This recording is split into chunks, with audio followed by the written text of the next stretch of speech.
The Ukraine-Russia war has seen numerous surprise attacks, with Russia's tunnel bases becoming strategic targets. Ukraine leverages intelligence to strike at critical moments, while Russia fortifies underground bunkers to shield commanders.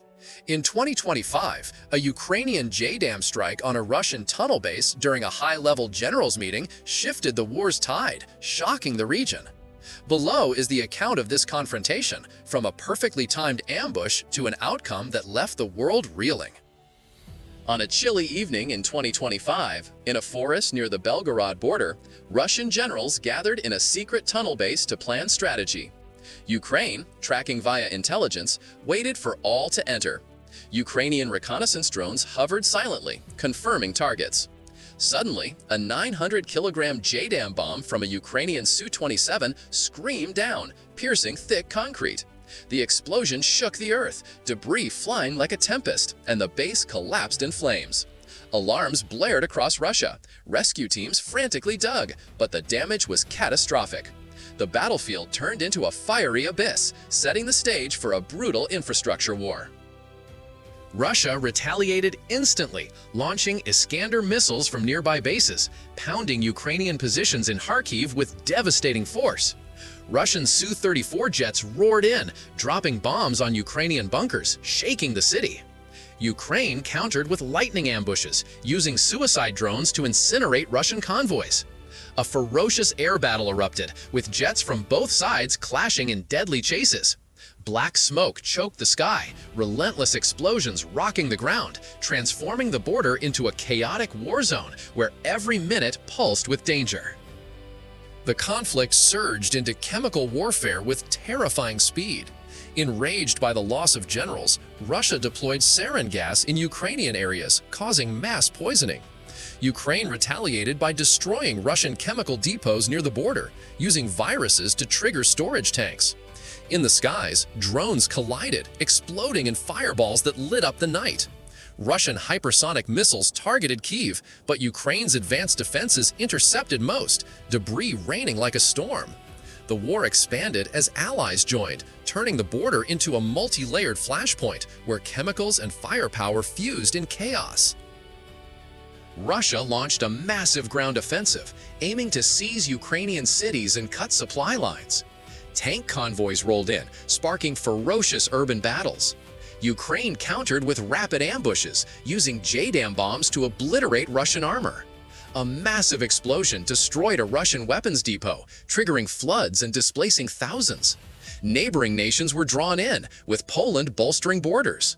The global economy reeled as oil prices soared from disrupted routes, and satellite imagery showed vast regions shrouded in smoke, marking an unprecedented phase of savage warfare. The attack's fallout triggered a global humanitarian crisis. Destroyed infrastructure displaced millions, flooding borders into Europe and Russia. Refugee camps overflowed, diseases spreading amid chaos as international aid struggled to keep up. The US and Europe organized emergency relief, but insurgent groups exploited the turmoil to rise. Autonomous robots cleared contaminated zones, while relief convoys delivered supplies under fire. Russia and Ukraine, facing humanitarian disaster, were forced into a temporary ceasefire, but new insurgent factions emerged from the chaos. The crisis paused the war, but swelling refugee flows and persistent disease threats signaled an unstable future. Drug cartels in the Americas have become a global threat, controlling smuggling routes from Mexico to Colombia, fueling violence and corruption. U.S. anti-drug operations frequently clash with these criminal organizations, but in 2025, a massive U.S. Marines raid changed the game, putting the cartels on the run. Below is the account of this war, from a covert operation to an outcome that shocked the world.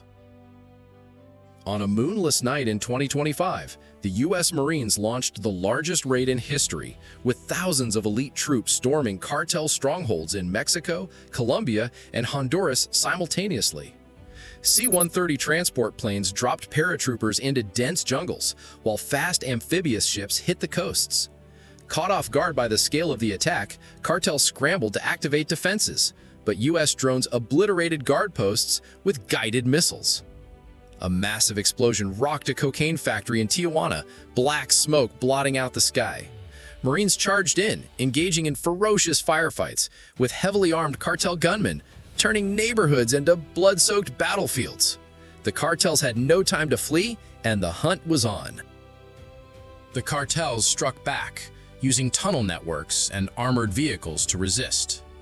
In Mexico City, a cartel convoy slammed into a U.S. Marine outpost, a car bomb detonating with a blast that shook the city. The Marines countered with lightning ambushes, using Black Hawk helicopters to hunt fleeing kingpins. A highway battle in Colombia turned into hell, with cartel anti-tank missiles downing a U.S. helicopter, but Marines quickly encircled, wiping out hundreds of gunmen. Smoke and flames spread, jungles burning as cartels torched evidence to cover their tracks. The pursuit grew frenzied, with cartels using narco-submarines to escape, only to be intercepted by U.S. warships, turning the ocean into a war zone. The conflict spilled into cyberspace as cartels hired hackers to attack Marine command systems, disrupting communications and exposing troop positions.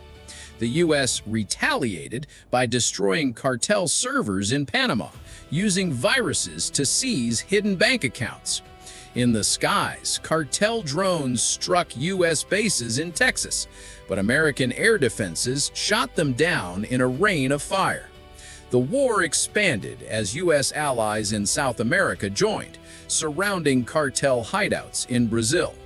Explosions and black smoke choked the skies, with nighttime battles turning cities into infernos, where gunfire and screams never ceased. The cartels called in reinforcements from international crime syndicates, leading to attacks on U.S. infrastructure in Latin America.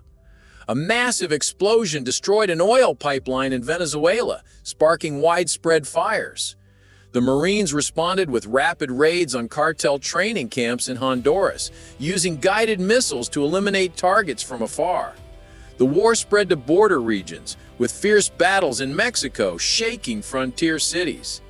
The regional economy reeled as smuggling routes collapsed, and aerial imagery showed vast areas engulfed in flames and smoke.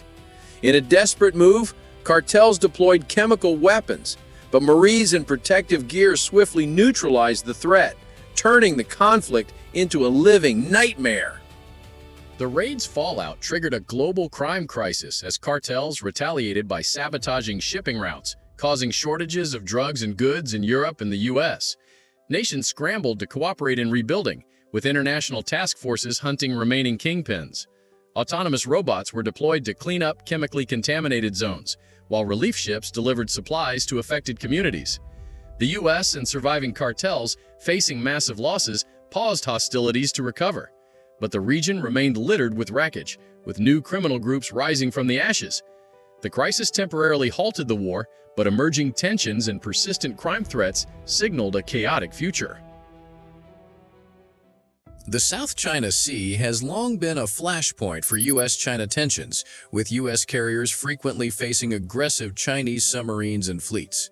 Provocations from Chinese submarines have pushed tensions to the brink.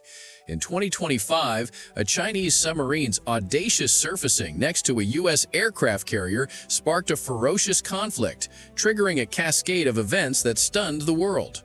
Below is the account of this confrontation, from a reckless underwater act to an outcome that left everyone reeling. On a sweltering morning in 2025, the South China Sea near the Paracel Islands simmered with danger. The USS Gerald R. Ford, a U.S. supercarrier carrying F-35 jets, was on a freedom of navigation patrol. Without warning, a Chinese Type 096 stealth submarine surfaced just hundreds of meters away, its sonar locking onto the carrier. The submarine broadcast warnings, demanding Ford's departure from waters Beijing claimed as territorial. Ford held course, radar sweeping relentlessly, the atmosphere electric. Suddenly, the submarine fired a warning torpedo that skimmed past the carrier's hull, detonating underwater and sending a colossal geyser skyward, rocking the deck. Alarms blared, black smoke rose, turning the Paracels into a powder keg ready to erupt with devastating force. The surfacing ignited a ferocious underwater battle. Ford deployed MH-60 Seahawk anti-submarine helicopters, dropping sonar buoys to hunt the Type 096. Torpedoes from the Chinese submarines sped through the depths, one striking a U.S. escort ship, tilting it violently and erupting in a radiant fireball. China's nearby fleet charged in, firing anti-ship missiles at Ford, punching through its deck and sparking raging fires. U.S. F-35 scrambled, engaging Chinese J-15 jets in a whirlwind dogfight over the sea. Missiles streaked across the sky, a J-15 crashing into the ocean in a blaze, whipping up a small tsunami. Smoke and flames spread, relentless explosions churning the sea, transforming the South China Sea into a battlefield of water and air where every second pulsed with death. The conflict surged into space with terrifying speed. China deployed jamming satellites, scrambling Ford's aircraft controls. The U.S. retaliated with anti-satellite weapons, obliterating a Chinese satellite, sending orbital debris raining like a meteor shower. In the skies, combat drones from both sides collided, exploding in fireballs that lit up the night. Chinese hypersonic missiles targeted Ford, but U.S. laser defenses vaporized them in blinding flashes. The war expanded as U.S. allies joined, turning the South China Sea into a multinational flashpoint where missiles and black smoke choked everything. The U.S. launched a full-scale assault, unleashing cruise missiles from submarines to annihilate China's fleet in a rain of fire. Chinese carriers and destroyers sank, their decks erupting in colossal fireballs. China's defenses crumbled under the onslaught, debris flying as command centers vanished. The global economy reeled as oil prices soared. South China Sea shipping routes stalled. Satellite imagery showed vast seas shrouded in smoke and flame, marking an unprecedented phase of warfare without mercy. The battle's fallout triggered an environmental catastrophe as underwater explosions ruptured oil pipelines, unleashing massive spills that poisoned marine life and coated coastlines in black sludge. Toxic clouds from burning oil rigs drifted, choking coastal cities in China and Vietnam. Neighboring nations scrambled for emergency cleanup, deploying autonomous robots to contain the spills. The U.S. and China, facing ecological collapse, paused hostilities for joint environmental mitigation, but pirate groups exploited the chaos to raid stranded tankers. The catastrophe temporarily curbed the war, but poisoned seas and rising piracy signaled a volatile future. Tensions between the U.S. and Venezuela have boiled over oil disputes and military posturing in the Caribbean. U.S. patrols often face Venezuelan provocations, while Venezuela's alliances with global powers heighten the stakes. In 2025, a Venezuelan attack on a U.S. asset ignited a massive U.S. retaliation, reshaping regional dynamics and shocking the world.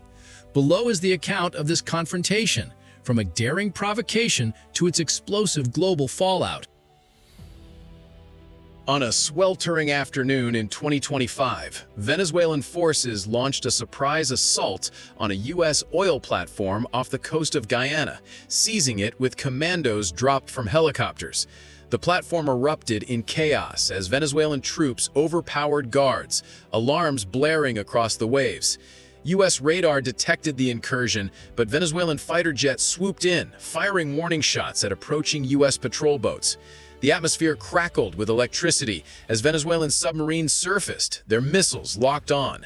The U.S. Navy scrambled, but the bold move turned the Caribbean into a tinderbox, ready to detonate with unimaginable force. The seizure sparked a furious U.S. response. F-35 jets roared from a carrier strike group, engaging Venezuelan fighters in a whirlwind dogfight over the platform. Missiles streaked through the sky, one Venezuelan jet exploding in a fireball that lit up the horizon. U.S. destroyers closed in, their guns pounding Venezuelan positions, waves churning from the blasts. Venezuelan submarines fired torpedoes, rocking a U.S. frigate and sending plumes of water skyward. Marines rappelled onto the platform, reclaiming it in brutal close-quarters combat amid gunfire and screams. Smoke billowed as oil slicks caught fire, transforming the sea into a raging inferno where every wave hid death. The conflict surged into cyberspace with blinding speed. Venezuelan hackers crippled U.S. communication networks, disrupting fleet coordination. The U.S. countered, jamming Venezuelan radar and seizing control of their missile systems. In the skies, swarms of drones clashed, exploding in mid-air firestorms that illuminated the panic below. Hypersonic missiles from Venezuelan silos targeted U.S. bases in Puerto Rico, but laser defenses vaporized them in flashes of light. The war expanded as allies scrambled jets, turning the Caribbean into a multinational maelstrom where digital strikes and aerial fury merged in chaos. The escalation peaked when Venezuela launched ballistic missiles at U.S. territories. In retaliation, the U.S. unleashed 1,200 cruise missiles from submarines and bombers, obliterating Venezuelan military installations in just minutes. The barrage turned coastal bases into craters of flame, explosions echoing like thunder across the continent. Venezuelan defenses crumbled under the onslaught, debris flying as command centers vanished in fireballs. Global markets plunged as oil prices skyrocketed, and satellite feeds showed entire regions engulfed in smoke, marking a devastating phase of warfare that left no room for mercy. The strike's aftermath triggered a regional refugee crisis. Destroyed infrastructure displaced millions, flooding borders with desperate Venezuelans seeking safety in Colombia and Brazil. Camps overflowed, diseases spreading amid chaos as international aid struggled to keep up. The U.S. and Venezuela, facing humanitarian disaster, paused hostilities for emergency relief, but insurgent groups rose, seizing control of lawless zones. Autonomous drones patrolled refugee routes, while relief convoys delivered supplies under fire. The crisis temporarily curbed the war, but swelling tensions and persistent threats signaled an unstable future.